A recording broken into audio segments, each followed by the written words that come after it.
What's up, everybody? It's Anarka Akaza. I am here with... Hi, I'm Jamie from Cat Puke. Hi, I'm Sen, Cat Puke. Cat Puke. So, where did that name come from?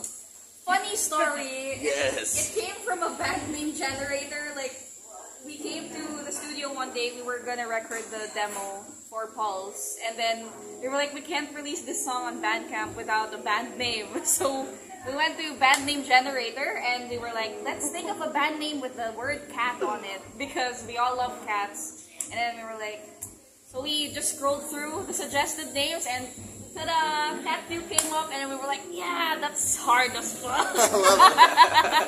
Everyone's actually kind of disappointed when they hear it because it's a generated name, but it's... No, I mean, that's pretty cool, actually. I mean, Cat Puke, that is very random and unique. I like it. Thank you. Who designed your band's logo? Oh, the band logo was designed by Belle. So we reached out to her very early on of the band and asked her to just create a video of a cat growing up. So yeah, that was it. It's Belle. They're doing sound check out there, so that's kind of why I'm shoving this camera in their face like a paparazzi. My God. So, what is the story of your band? The story of our band, it's funny because we all came from different bands. Papat and I met through in the studio because our separate bands were recording on the same day. And then Grace and then were from the same band, like a different band. And then a common friend urged us to create kind of a girl band together. So we were like, okay, sure, let's try it out. And then we gave out demos, and then Pulse happened, and then we kind of just didn't talk with each other for a year. And then suddenly, a year after, we were already playing shows. So it was pretty wild. How long has your band been around for? Did we start in 2017? 2017. 2017? 2017. And Yeah. do you have any? I've heard "Eat the Rich." What for people who have never heard your band? What kind of music do you play? What are your songs about? We try not to specify a genre. It's just like right now, the things we play lean on towards hardcore and punk. But definitely, if you hear the demos that we have in the secret Google Drive, like everything is there. But yeah. Right now, we're lumped with the hardcore crew, but we definitely plan on branching out eventually because, we like trying out new things with our music. I also mean, lyrically, what does your band write about?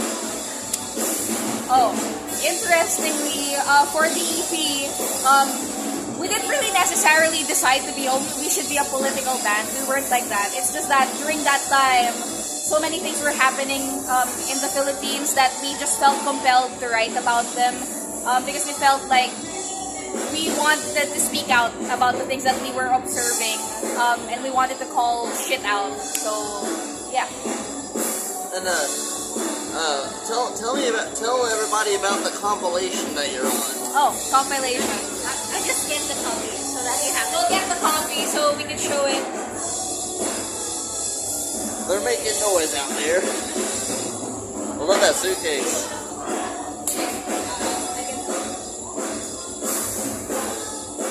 I really like this tripod. I bought it for 100 pesos. Yeah. I shake way too much to hold the camera so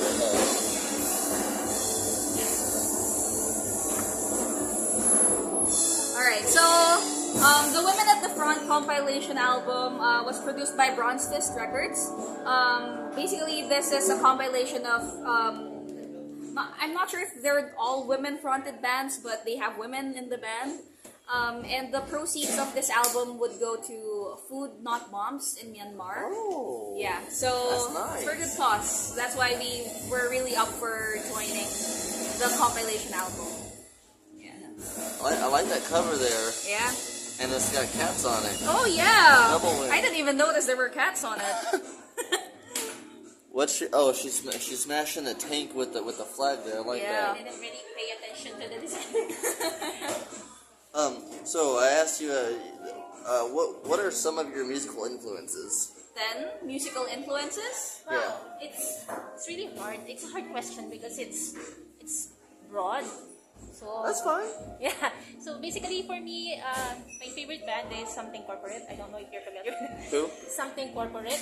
I don't think I've heard of that. Yeah, they're quite good. So Are they from Philippines? No, it's actually foreign. But for the Philippines, my influences would be definitely one that is the one who. Wait. You're good. You're good. Hindi ko maalala yung sino kumanta nung Awake. Wait, I have to check it. Okay. So while Ten's checking, we all do have very, very vastly different influences. For example, Papat loves My Chemical Romance. He grew up around that music. For me, I don't believe in guilty pleasures, so growing up, I loved the Spice Girls. There's nothing wrong with Yeah, that. funny enough, I love the Spice Girls, and then I discovered Paramore, and then eventually Evanescence, Hailstorm, those kinds of bands. Like, that rock. Nothing but rock. That Hey, kind you know what? I like Limp Bizkit. Yeah, exactly. New metal, I think they really do show sometimes if I write riffs, the new metal vibe comes up a lot. Rap metal and new metal, they get a bad vibe, but secretly everybody loves it. I know. I don't know why people hate on new metal. I think it's not really the music; it's the character. Yeah. Especially for example, Limp Bizkit. Yeah, Fred Durst. They were my favorite band growing up, and it's like, yeah, Fred Durst is he's a red cap wearing douchebag, but I mean, some of my friends back home, I get made fun. I mean, and I'm not even afraid to say I enjoy Kid Rock's music, just not necessarily him as an individual, because he's kind of fucking stupid these days. Dylan Sylvania, the transgender. Oh yeah. He fucking shot a bunch of Bud Light kids. You read about that? I don't understand the whole Bud Light thing. I mean, in my honest opinion, Bud Light shouldn't have done that because financially they've lost over $6 billion. Their base are rednecks who obviously don't like trans people. So it's like, if they were going to do that, they might have should. I mean, they shouldn't be hating on them first fuck of all. I mean, who gives a fuck what someone does with their body?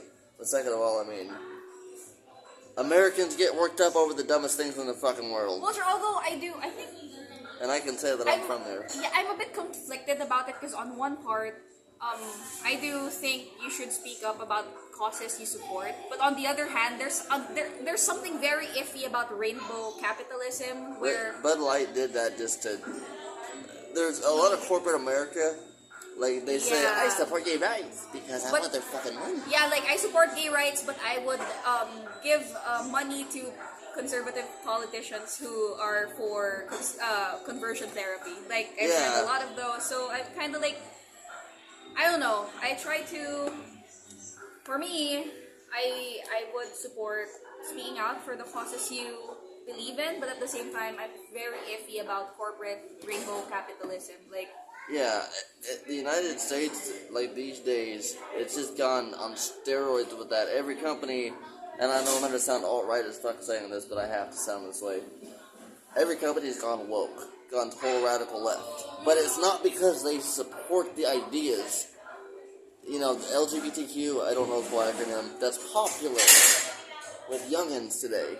And so, give me the money. I don't know, there's a whole, such a long discussion we could have about wokeism or, how it's been, I feel like it's appropriated in a way that it's not being used accurately, or maybe it's the meaning of being woke has been diluted into something derogatory when it actually means something totally different. Well, yeah, I mean, even liberalism. I'm a classic liberal. I support same-sex marriage, smoking weed, living wage, all that stuff. But if you say you're a liberal today in the U.S., I don't know about the Philippines. You're a no-good communist piece of you're all that. You're hate. You're anti-freedom of speech, and liberal is short for it's liberated mind, a free thinker. That's the classic definition of that term. I love how I just bounced right into politics like that. what's it like in the Philippines? Because obviously your band is a bit more, you're on the left-wing side of things. Like what's it, what is that stuff in this country? Like, how are you viewed by society here? Then how are you, our band, given that we are pretty political, how do you think the society views us and our music? Well, definitely one of the things that you said. We were read. Oh. Yeah, and I don't know. I think it's quite common in the Philippines that if you talk about social issues, Just talking about it? definitely we read that. Just talking about it? Yeah. Fuck. As simple as Mr. Gorbachev, tear down that wall. So yeah, I think that's how people see our band. Do you ever experience any censorship? Sorry? Do you ever... Fuck. Do an interview while they're doing the sound check. It's real fun. Do you experience any censorship? Censorship? Not necessarily from this... I mean, KTM was censored in a way because the EP... Oh. The the EP is titled as KTM. Originally, the EP was supposed to be "Kill the Man," which is one of the title tracks in the EP. I've heard it. However, we did have friends in the legal sector who advised us to either change the name or abbreviate it or use acronyms because it's too eye-catching, and a lot of people can and might use it against us in a way, especially during that time when it was released. That was during the height of the anti-terror law. So yeah, we were advised by our friends to kind of not be I mean, we're not really censoring ourselves. It's just like there's also has to be a way to keep ourselves safe. Yeah, that's what I was gonna say. You're trying to like don't tread on me, essentially. I mean, I know that's very 1776 club in the U.S., but you got to keep yourself safe. There's 2 degrees speaking out, but since I know they're about to start fucking fighting here, so goddamn, this is my problem when I interview. I just want to keep talking. So, what are your future plans as a band? Our future plans. We do have some songs coming up. So we do have one. We'll be releasing as a single, hopefully by around June, right? May. Yeah. May, We're and then planning to have. yeah. So we have 2 songs. We'll be releasing one in May, and then we'll also be recording another one in May, and hopefully releasing it by June, if all things go to plan.